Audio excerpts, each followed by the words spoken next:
Est-on intelligent ou est-ce qu'on le devient? Monsieur Jean-Marie Bébé-Douka est avec nous. Bonjour. Bonjour, Marie. On est heureux de vous recevoir à nouveau sur ce plateau. Et la question principale, là, je cherche à ne pas rire à cause de Koloko. Bon, on est intelligent ou on le devient? C'est vrai que la question se pose. Il faut dire que l'intelligence est une des fonctions principales du cerveau.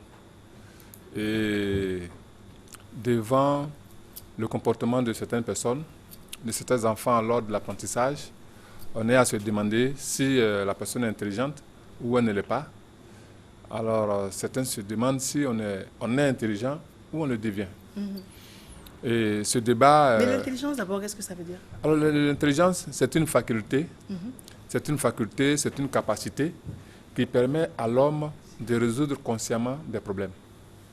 Voilà. C'est une faculté, c'est une fonction. On peut dire que c'est une application. Pour parler le langage informatique, c'est une application qui est dans le cerveau et qui permet à l'homme de résoudre des problèmes.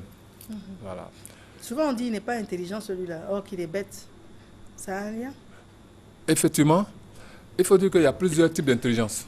Voilà. Donc on peut ne pas manifester d'intelligence dans un domaine donné, mais on est toujours intelligent. On est toujours intelligent. Il y a plusieurs types d'intelligence. Il y a l'intelligence logique et mathématique. C'est-à-dire que l'intelligence qui permet de formuler des hypothèses, à les vérifier. Et il y a l'intelligence aussi verbale, c'est-à-dire qui permet de percevoir les paroles, les sons. Il y a aussi l'intelligence kinesthésique. En fait, il y a plusieurs types d'intelligence. Et selon qu'on soit dans un domaine, on dit que la personne n'est pas intelligente. Non. On est intelligent. Maintenant, il arrive à éveiller cette application-là, qui peut être à l'état latent. Voilà. Sinon, quand on a toutes ces facultés. Donc, le bébé naît intelligent. Tout à fait. Tous les bébés naissent intelligents. Tous les bébés. Tout le monde a le même potentiel à la base. Effectivement. D'accord. Tout le monde a le même potentiel. Maintenant, il reste à activer, à éveiller, pour qu'on puisse en profiter, pour qu'on puisse l'utiliser. Voilà. Si ce n'est pas activé, on aura du mal à l'utiliser. Mais il faut dire que l'intelligence est multiple et multiforme. Et on peut faire montre d'intelligence dans un domaine donné et dans un autre domaine ne pas manifester l'intelligence. Voilà. Par exemple, il y en a ceux qui sont doués pour l'intelligence kinesthésique, c'est-à-dire ils maîtrisent leur corps. Ils peuvent faire des gestes, ils peuvent faire le sport, ils peuvent courir plus vite, ils peuvent jouer au foot. Mais quand il s'agit par exemple de faire les mathématiques, seulement ils ne vont pas activer leur intelligence logico-mathématique. Et là, il peut y avoir des difficultés. Voilà. Donc, il appartient maintenant à l'environnement, aux parents, à ceux qui savent le faire, d'activer cette intelligence logico-mathématique pour que la personne puisse traiter les problèmes d'ordre mathématique. D'accord. Voilà. Donc, on peut être intelligent, mais pas dans tous les domaines. Non, normalement, naturellement, pas dans tous les domaines. Maintenant, avec la programmation neurolinguistique, là, maintenant, il faut reprogrammer, c'est-à-dire pour activer les fonctions, les types d'intelligence qui ne sont pas activés. Voilà. So, naturellement, on est pour un domaine. D'accord. Mais ce que je veux savoir, c'est tous les jours dans la vie de tous les jours, pouvoir aller faire des courses, récupérer la monnaie, un problème qui se pose, il y a une facture impayée, il faut faire la queue, il faut voir qui peut nous aider à résoudre un problème. Ça fait appel à l'intelligence? Tout à fait. Ça peut faire appel à l'intelligence intuitive, le fait de créer, d'imaginer, voilà, l'intelligence. Ça peut faire aussi appel à l'intelligence rationnelle, le fait de réfléchir de façon logique, de façon cohérente. Voilà. Donc, toute notre vie est régie par l'intelligence. Voilà. Il y a l'intelligence et puis il y a l'affectivité. L'affectivité, c'est les émotions, notre façon de réagir. Et cette faculté aussi peut perturber la fonction intelligente. C'est-à-dire, un enfant peut être distrait, perturbé, et ça peut troubler la fonction d'intelligence. Voilà. Par exemple, en classe, l'enfant n'est pas concentré. Ça, ce n'est pas un problème d'intelligence, c'est un problème émotionnel. Voilà, qu'il faut traiter. Est-ce que l'intelligence appartient à une zone spécifique du cerveau? L'intelligence est...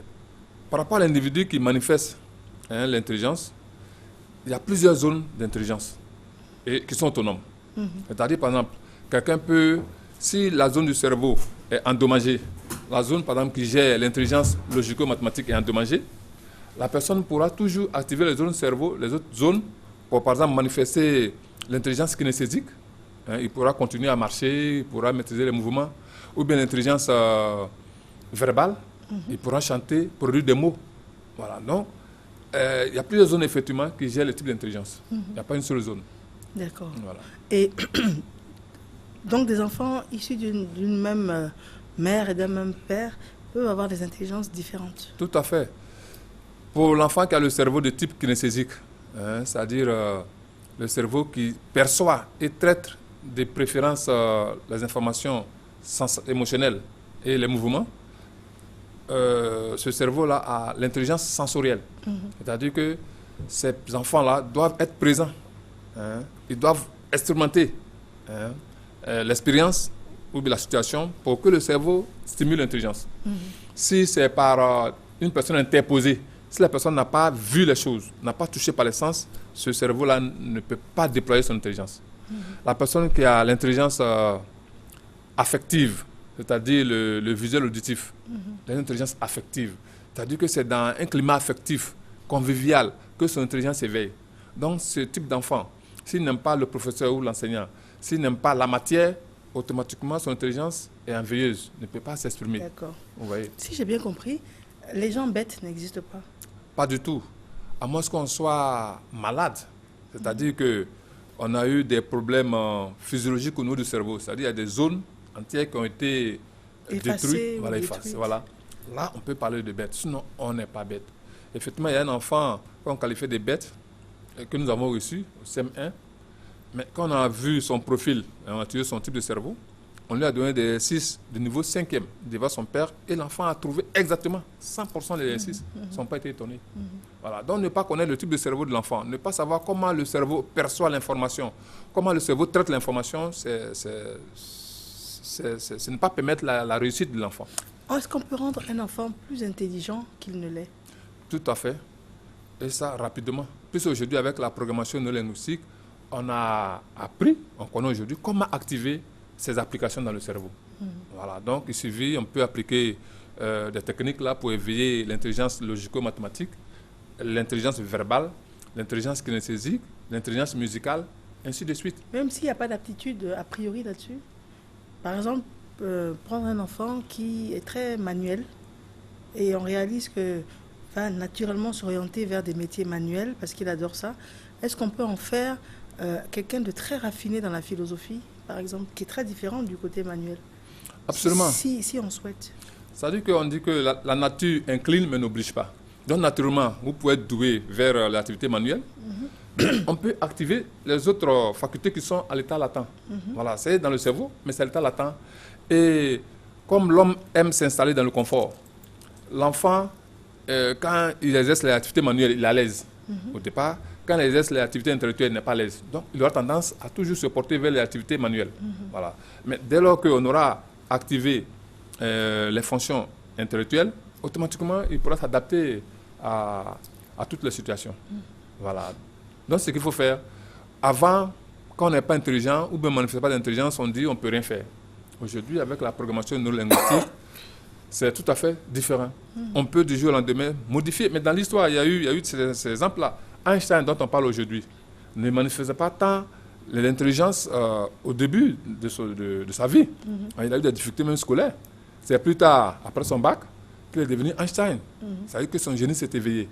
Il y a aussi Gustave Flaubert, un écrivain, c'est l'écrivain français, qui avait aussi ses difficultés scolaires. Il y a aussi Walt Disney, réalisateur de dessins animés. Tout à fait. Ainsi Thomas Edison, l'inventeur de l'ampoule électrique. L'ampoule, oui. Voilà, donc c'est cas sont des gens. C'est des gens qui ont été exclus du système scolaire. Et ils ont appris eux seuls. Mais est-ce qu'il n'y a pas une différence à faire entre l'intelligence et le génie? Parce que ceux dont vous parlez, j'ai l'impression que ce sont des génies, en fait. Effectivement. Alors là, il n'y a pas de différence. Là, on peut dire que l'intelligence, il y a 3 niveaux. Le premier niveau, c'est la capacité d'utiliser des techniques existantes pour résoudre des problèmes. Voilà. C'est-à-dire qu'on apprend à l'enfant la technique de l'addition. Il maîtrise la technique et il utilise ça pour résoudre des problèmes. Le deuxième niveau, c'est le fait d'utiliser, d'inventer des techniques nouvelles pour résoudre des problèmes existants. Voilà. C'est-à-dire qu'il y a des problèmes qui sont là aujourd'hui. On parle peut-être du sida, on parle de virus Ebola. Donc ça, c'est des problèmes. Mais c'est tellement que les techniques anciennes ne permettent pas de résoudre ces problèmes-là. Donc l'intelligence, le deuxième niveau d'intelligence va nous permettre de créer, d'inventer de nouvelles techniques, de nouveaux produits pour résoudre les problèmes qui viennent. Le troisième niveau, c'est le fait de découvrir de nouveaux problèmes. Voilà, parce qu'il y a des problèmes qui sont là, on n'en est pas conscient. Donc, il y a une forme d'intelligence qui va nous permettre de les détecter et d'informer la population pour qu'ensuite les autres aussi cherchent des solutions. Donc, il y a 3 niveaux. Donc, le génie, on peut parler du deuxième niveau. Après le deuxième niveau, où déjà on crée de nouveaux produits, de nouvelles techniques pour résoudre des problèmes, on peut parler du génie. Sinon, celui qui utilise les techniques existantes pour résoudre des problèmes, ce n'est pas encore le génie. Donc, souvent, on dit que mon enfant est intelligent, mon enfant est très intelligent. Attention, il peut être au premier stade. Voilà, il faut passer au deuxième stade. Aujourd'hui, l'humanité a besoin des hommes qui sont au deuxième stade pour résoudre les nouveaux problèmes. Les problèmes économiques, les problèmes de santé qui se posent. J'ai une dernière question à vous poser avant de demander votre téléphone. Est-ce que ce n'est pas un danger que d'être très intelligent? Je pense à des grands voleurs du siècle dernier comme Al Capone, par exemple, ou bien récemment aux États-Unis, il y avait un monsieur de génie qui a été arrêté d'ailleurs, je crois en Colombie ou dans un pays comme ça, mais qui était un cerveau, qui était un génie. Donc, ce sont des intelligences malheureusement tournées vers le mal. Ce n'est pas un danger que d'être très intelligent, mais c'est un danger de ne pas avoir une intelligence émotionnelle. C'est-à-dire le fait d'aimer. C'est quand on manque d'amour, quand on apprécie mal l'autre, c'est ce qui fait qu'on utilise notre intelligence pour nuire à la société. Donc ce n'est plus un problème d'intelligence, mais c'est un problème émotionnel. Voilà, c'est pourquoi justement, en développant le quotient intellectuel qui nous permet de résoudre des problèmes d'ordre intellectuel, il faut aussi développer le quotient émotionnel qui nous permet de bien nous porter envers nos vis-à-vis, envers la société et envers l'humanité. Très bien. On vous joint comment? Pour nous joindre, nous sommes au 01 41 13 75. 01 41 13 75. Très bien. Monsieur Jean-Marie Bébé-Douka, je rappelle, vous êtes spécialiste en programmation neurolinguistique et notre sujet c'était « N'est-on intelligent ou est-ce qu'on le devient ?» Merci encore d'avoir été là. Merci. Nous sommes au terme de cette matinale. Infiniment merci, comme à l'accoutumée, de nous avoir suivis. On se donne rendez-vous dès demain matin. Et d'ici là, vous prenez soin de vous et des autres. Elle s'appelle Christelle Akoussa et elle signe la réalisation. Au revoir.